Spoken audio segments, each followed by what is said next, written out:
Hello sir, ang atong problem karon is all about Coulomb's law. So na ako'y problem diri and let's imagine a 2-point charges Q1 positive 3 nanocoulombs and Q2 negative 6 nanocoulombs are placed 10 cm apart in air.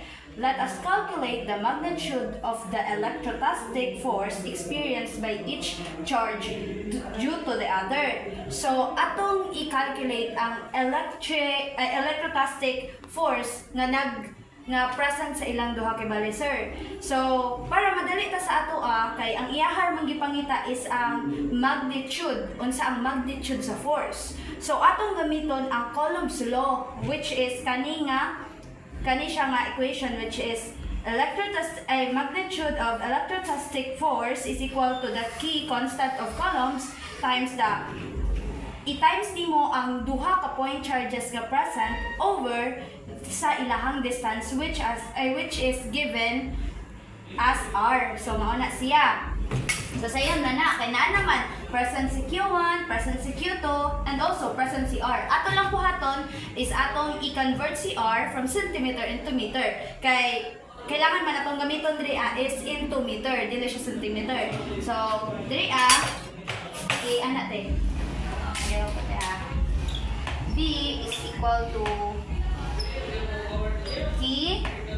Ang atong key to di is 8.99 times 10 raised to 9. I-times na to kang Q1 nga 3 times 10 to the negative 9. I-times pod na to sa negative 6 times 10 to the negative 9. Mo na siya. Over ang squared ni 0.1 meter.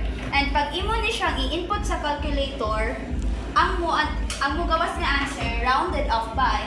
So, mo na siya 1.8 times 10 raised to 5. Mo na siya dayon ang Newton. Mo na siya ang magnitude sa imuhang electrostatic force nga na-experience sa each charge.